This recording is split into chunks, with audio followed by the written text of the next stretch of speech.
Pardoning 16th century witches good use of the First Minister's time? And if so, where do we go next with this? Who historically should we excuse or forgive, and where do we end this? Andrew, thank you. We're in the shadow of Edinburgh Castle here tonight, where hundreds of so-called witches at the time were tried and executed. Kate Gallagher-Swan, was this a good use of the First Minister's time to offer this pardon? I believe the First Minister gave the pardon on International Women's Day. We get one day. Hi, I just want to say it's quite worrying that we only want to, or think it's acceptable to talk about this on International Women's Day. This shouldn't be a one-day event. There's plenty of other days.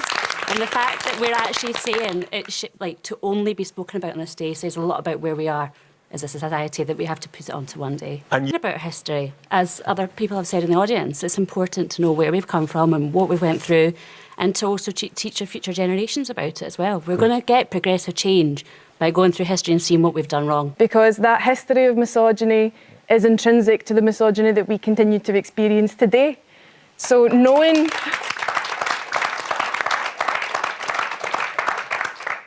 understanding the roots of that, and that the legislation that condemned witches was also connected to legislation that continues to impact women today.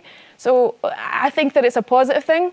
I think that, when you look at the figures even, Scotland, I believed 5 times the average across Europe were put to death in Scotland. So we have a specific, important historical precedent that we should learn about. And I'm all for it. I want to know more about the history of misogyny in Scotland so we can stamp it out in the future. Good use of the First Minister's time.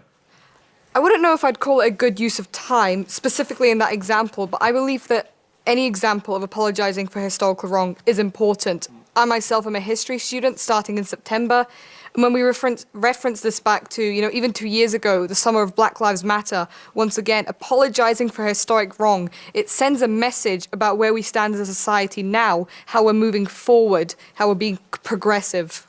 Because misogyny in our culture is such a current evil that we have to deal with, and women have to deal with every single day. Acknowledging injustice, no matter how historic, is important.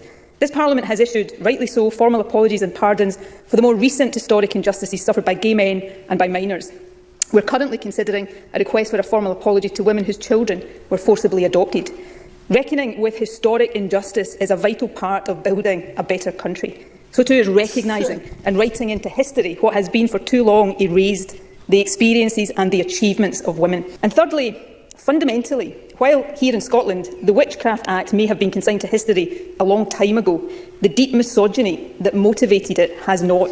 We live with that still. And there it is, the reason I like that little... And there it is again, in all its glory, another reference to misogyny. Today it expresses itself not in claims of witchcraft, but in everyday harassment, online rape threats and sexual violence. Manages to attribute so-called misogyny. I wonder which form of misogyny she's actually referring to, of course. Is it the definition of old? Is it Engender's version? Or is it Helena Kennedy's 21st century rubber-stamped, new and improved definition? Who knows? But that's here nor there. Attributes all of what happened hundreds and hundreds of years ago to misogyny, and somehow manages to link that to the modern day, the exact same way the anti-racists do the same thing with slavery and to disparities and say, oh, racism still exists. Same thing. It's exactly the same methodology at play here. She manages to link it to the modern day, and the examples that she uses to showcase that the misogyny is still rife and rampant within society, online abuse and threats, etc. Oh, that must be misogyny because a woman was abused online. That must be some misogyny because somebody said nasty things to a woman, either in public or online, etc. Again, falsely attributing misogyny to things that happen to women. They happen to men too, you thin lip, hair gelling boot. Of equal representation in democracy, the importance of ensuring that. I said at the outset how much better the world would be if decision-making chambers looked more like this one. Women make up more than half of the world's population. Currently, only 3 parliaments in the entire world have 50% female representation. Only is misogyny being redefined and attributed to a plethora of things across society that require feminist solutions. When it comes to inequality, and gender inequality is a rife term, especially when it comes to Nicola Finlips. But she's referred there to 50%. What she didn't tell you is, though, that the 3 parliaments in question, it's over 50%. You know, at least 50-50, at least 50% female representation. So it could be 60, could be 53, could be 61%, like in Rwanda. You know, that would be fine. But until such a time as it is at least 50% in Holyrood, that somehow indicates inequality. No, it fucking doesn't. And that must change. As the presiding officer said, this Parliament has come closer as a result of the election last year. 45% of MSPs are now women, and as the presiding officer also said, we saw the first women of colour elected in the 23-year history of this institution. But we've not yet reached equality. We are not yet anywhere near close enough. Obviously, in the wake of the standalone offence for misogyny report that was produced by Helena Kennedy, who's on screen just now, a plethora of articles came out around and about the time, some before, some after, etc. You know, interviews from herself, quotes from herself, and all this pish. And it essentially became pretty clear that not only is this woman some sort of feminist, but she from the get-go wanted to see misogyny become a sort of protected characteristic. So you could make the argument that it was biased from the offset when this group was set up initially. You know, but we've all had to play along for the last year or so with this notion that there's a potential that the report would conclude at the end of all of this waiting that misogyny should not be included or incorporated as a standalone offence. But you come down here and there's all the parts of her past, etc., etc. You come down and this bit here, just keep peddling total revisionist history. It seems to be like one of the most go-to tactics here in Scotland, whether it's the SNP with their independence rhetoric or, in this instance, Helena Kennedy. So it says here that in February 2021, Kennedy was delighted to be asked by the Rainbow Unicorn government to head up a working group to explore whether there should be a standalone crime of misogyny in Scotland. Right? That work, which she admits was testing, followed an outcry from women that a much-awaited hate crime bill, which listed aggravators such as race, religion and sexuality, did not include misogyny, and that women, despite that clear harassment and abuse that they received day in and day out, simply for being women, the way that this shit's worded. You know, you're harassed or bullied or called names, whatever it is, and you just assume it's because you're a woman. You don't know what the fuck that occurred, if it occurred. Anyway, it says here as well, and so with that backdrop, coupled with collective fury about women's safety following the murder of Sarah Everard and Sabina Nessa, revelations about the deep-seated misogyny within the Met and Police Scotland, and further set within the context of a toxic debate about sex and gender and what even defines a woman, Kennedy and her hand-picked panel carried out their year-long work, which culminated in a publication last week of her groundbreaking recommendation. Oh yeah, totally groundbreaking. Yeah, you know, I went through the vast majority of that document in a video last week, and hardly call it groundbreaking, you know. Anyhow, she says here that she keenly felt the anger expressed by the women about being left out of the original hate crime legislation, but she's equally adamant that she did not want to be distracted by the increasingly febrile debate around trans rights and definitions of what a woman is. She says her entire focus was on misogyny, what it means, where it comes from, and how to tackle it. What it means, well. You know, where do we begin? Because, as we all know, whether it's the anti-racist and their never-ending attempts to redefine racism and inequality, etc., same is true when it comes to the feminists. You know, they're redefining words left, right and centre, whether it's inequality again, or in this instance, misogyny. The old definition of misogyny used to be a hatred of women, you know, a resentment of women, a contempt for women. No, it's not that anymore, I can assure you. You know, several definitions, in fact, were presented during Helena Kennedy's little publication before they settled on one at the end. You know, after speaking to a rake of so-called academics and experts, they came to an agreement of what the new definition in this context would be for what misogyny in the 21st century would entail. Here, let's see. So on page 8 of her report, you know, she was kind enough to remind us of the definition of old. Misogyny is prejudice, malice and or contempt for women. Sadly, it's rife in our society, allegedly. Right? And then she has the audacity to say, literalists cling to the word's origins and insist that misogyny means a hatred of women, but it means more than that. because the word has evolved to encompass the more widely held attitudes and behaviours that relegate women to a subordinate position and maintain the power imbalance which characterises male and female relations, right? So this is a common theme throughout this. More and more it's referenced to power imbalances, subordination, power. There's an emphasis on power here, you know. Nonetheless, you know, so we've had a little taste as to what misogyny is. But as the document continues, it's a way of thinking that upholds the primary status of men and a sense of male entitlement, while subordinating the women and limiting their power and freedom. Conduct based on this thinking can include a range of abusive and controlling behaviours, including rape, sexual offences, harassment, bullying and domestic abuse. The never-ending relentless rhetoric, the consensus in Parliament, the political consensus nationwide even, you know, mainstream media narrative, policies, everything, all the way down to their standalone misogyny offence being incorporated into the hate crime bill that's up and coming. You know, it's all predicated on the notion that every instance of domestic abuse that occurs, harassment, bullying, whatever it is, you name it, it all occurs because of deep-seated inequalities, misogyny, outdated stereotypes, you know, a sense of male entitlement, women's subordination, etc., etc. The narrative falls completely flat on its face, dissipates completely, crumbles under its own weight when you bring up the fact that, you know, women on male violence occurs, or women on women violence occurs, or harassment, whatever it is, you know, whatever it is, you name it. Engender defines it as systems or actions that deliberately subordinate the woman and reflect the actor's understanding that women are not their equals, you know. And before on the equally safe strategy that the Scottish Government have incorporated, and I'm pretty sure they just renewed it in the wake of the International Women's Day BS, but it says here, the equally safe definition of violence against women and girls points to a wide spectrum of behaviours, as well as implicitly by describing this violence as gender-based, to the power imbalances between men and women that enable and perpetuate these acts of violence. So the notion, the idea that these people are trying to portray is that the power imbalances that persist in society, you know, the disparities, they play a major role in regards to the so-called gender-based violence that then occurs. So domestic abuse, rape, murder and whatnot, these things all occur because of power imbalances. So, you know, if we can just make things a bit more equal, if we can empower the women, you know, put them into CEO positions, leadership roles, etc., etc., get them better grades in school and all the rest of it, you know, that will stop the things that they insist only occur because of said power imbalances. It's just total waffle. Several pages as well that were wasted in terms of telling you how they came to the definition of misogyny. They were going to be using, you know, the new and improved misogynistic definition.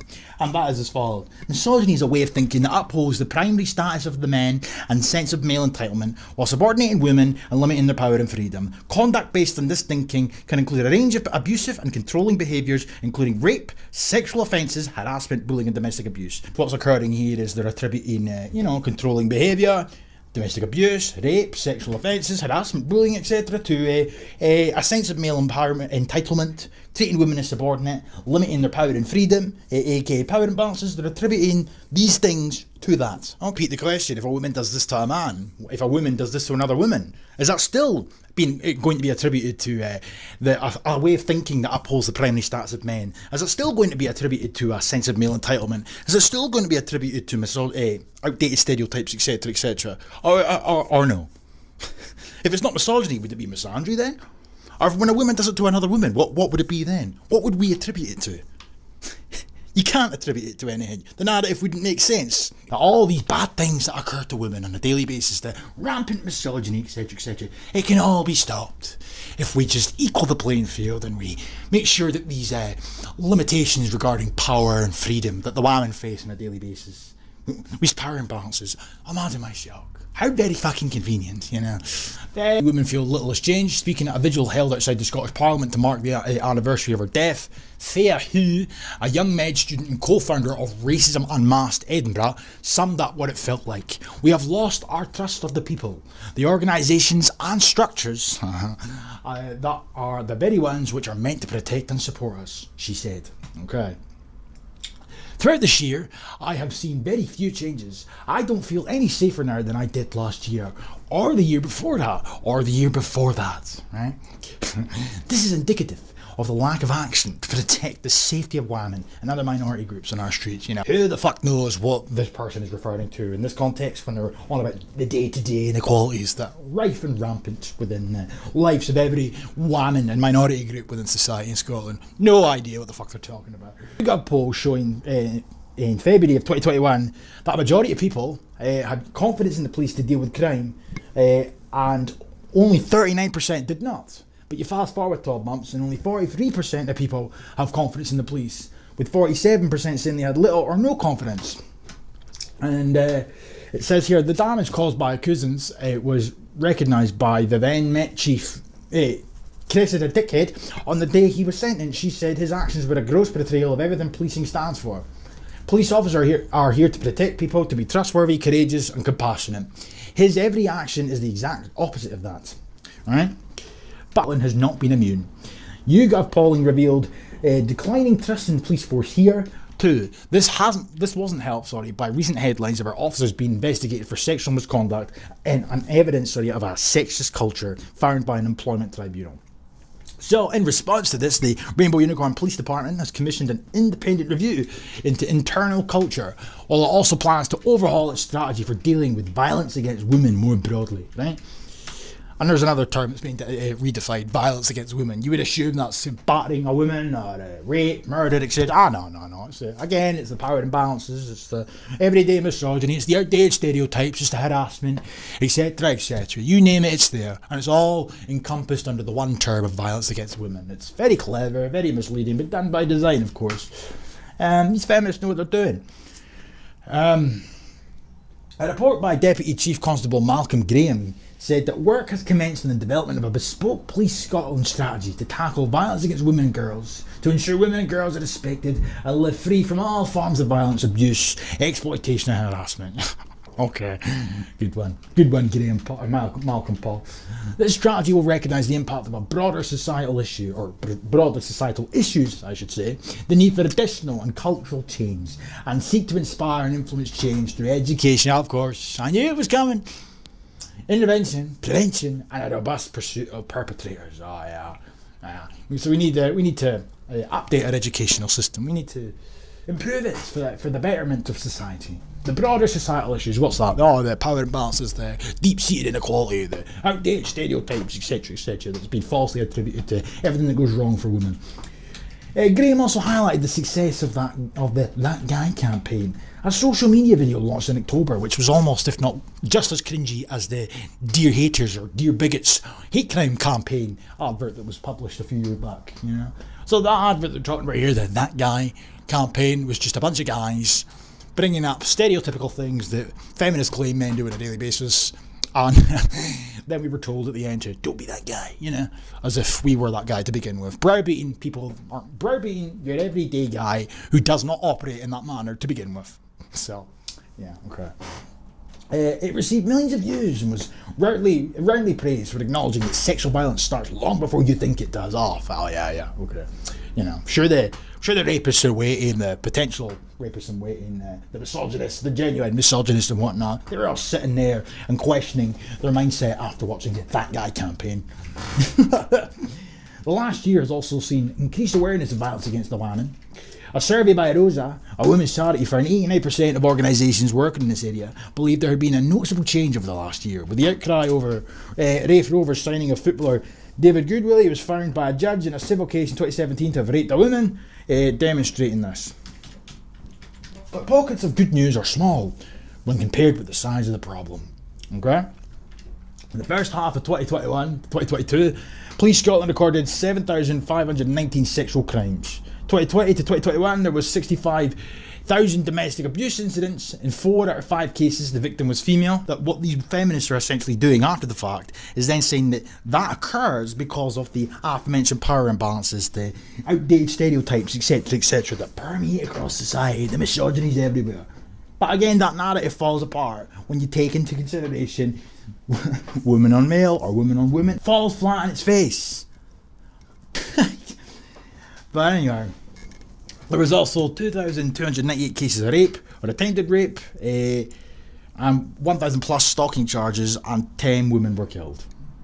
Right? Meanwhile, a survey conducted by the Misogyny and Criminal Justice in Scotland Working Group highlighted the prevalence of misogynistic behaviour more broadly. The results were chilling.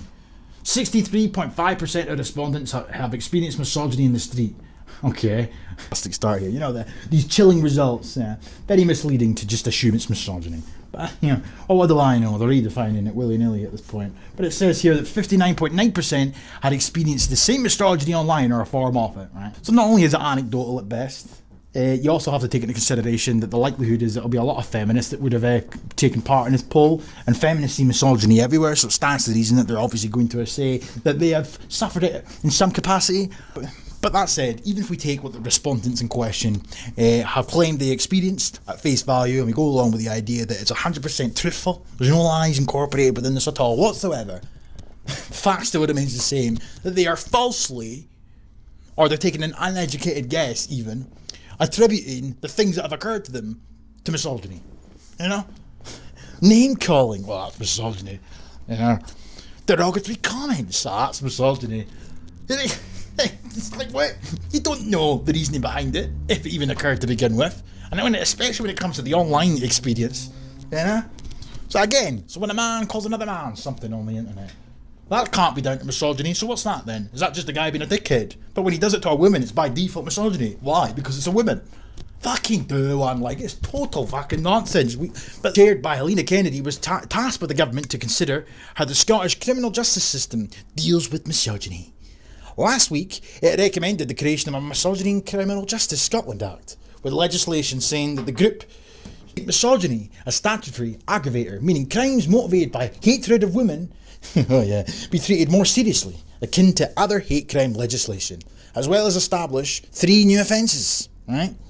In Scots law: stirring up hatred against women and girls, threatening rape or sexual assault, and public harassment. These are intended as a holistic response, not a menu of options, the report added. Acknowledged that while legislation is essential, it was also insufficient to address the insidious problem of misogyny in Scotland. You know, the rampant epidemic of misogyny that plagues our society. On top of the Act, it urged ministers to provide education and training within the criminal justice system, properly resource social work and other interventions, and campaign with public institutions, workplaces, and of course, wait for it, educational settings. Universities, colleges, all the way down to primary schools, which is a feminist one of the number one desires here. Fuck off! The Rainbow Unicorn government said it will carefully consider the recommendations before formally responding. You know, this is the narrative pretending that they don't have every intention of implementing absolutely every fucking recommendation that was presented to them.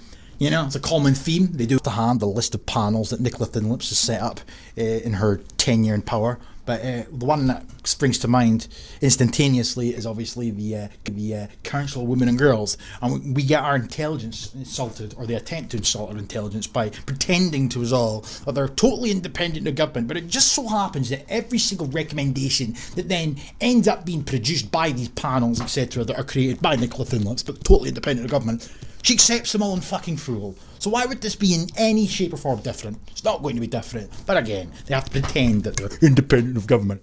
So they're going to carefully consider it. Oh yeah, of course. Others have made a series of non-legislative commitments to tackling violence against women and girls. That includes refreshing the delivery plan, oh my god. Legally safe strategy. Now, as I brought up earlier on, how if define violence against women and girls, you would assume, obviously, that it's beating up women, raping women, etc., etc. But no, it's power imbalances and behaviours and all the rest of it. So again, they're updating their strategy to crack down on the power imbalances, etc. Fuck off, man. Then the Social Justice Secretary, yeah, because we have a Social Justice Committee and a Social Justice Secretary here in Rainbow Unicorn Land, because we're a progressive nation. Total non-entity-esque fucking job, but that's here nor there, has reiterated that ending violence against women requires more than just responding to the violence itself. If it wasn't for the fact that I'm so taken aback and startled by the sheer intellectual prowess that's on display here from Shona Robertson, I would find the time to thank her for essentially summarising what I've been saying up until this point. And what I mean by that, of course, is she says here that ending violence against women requires more than just responding to the violence itself. Now, ordinarily, you would assume that in order to stop violence against women and girls, or just violence in general, you would tackle the violence. But no. That's not enough. The intellectual guru, the feminist wonder, Shona Robertson's going to explain. She says that the simple and unpalatable truth at the heart of the abuse and violence that women and girls face is that it continues to be underpinned by inequality and the attitudes and the structural barriers that perpetuate that inequality. Okay, see any more blatant what's occurring here? Yet again, falsely, and I have to stress, falsely attributing violence against women and girls, or violence that occurs to women or girls, or both, with a man being the perpetrator, to things that they wish to see change within society, such as she says herself, women's inequality and structural barriers, for example, which can be boiled down to inequality, or disparities, a lack of female representation, a lack of female role models, a lack of female CEOs, etc., etc. The same standard routine that we hear on a daily basis from the feminists that they wish to see change. Society won't be equal until there's a 50-50 gender balance, until we start to see more female entrepreneurs, female business owners, etc., etc. There will always be a constant, rife issue of inequality until these things are rectified. And lo and behold, now it's been fucking attributed to violence against women and girls. Which is why, as a government, we have relentlessly focused on ensuring that the women and the children get the help that they need. And we are clear that tackling domestic abuse and all forms of gender-based violence, and again, gender-based violence, doesn't just mean what you would assume it means, it answers misogyny, etc., etc. But it remains a key priority, and that without ending women's inequality, we will never completely rid Scotland of violence against women and girls. So, here's what Shona Big Brain Robertson is essentially saying there, is that until we have implemented our feminist policies, until we have seen equality of outcome become a reality for the women in Scotland, until we start to make sure that the playing field's a bit more equal, could be a bit more skewed in favour of women, etc. But until we start to see a shift of power across Scotland, until all these outcomes are achieved, violence against women and girls will still exist. Because remember, folks, violence against women and girls currently exists because these things have not been achieved. Falsely attributing. Now, of course, give full consideration to the detail, and we will respond formally as soon as possible.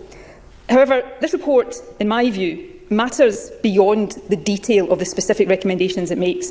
It matters because it acknowledges and it gives powerful voice to the stark realities of everyday life for women. It recognises that misogyny is endemic and that it blights the lives of women every single day.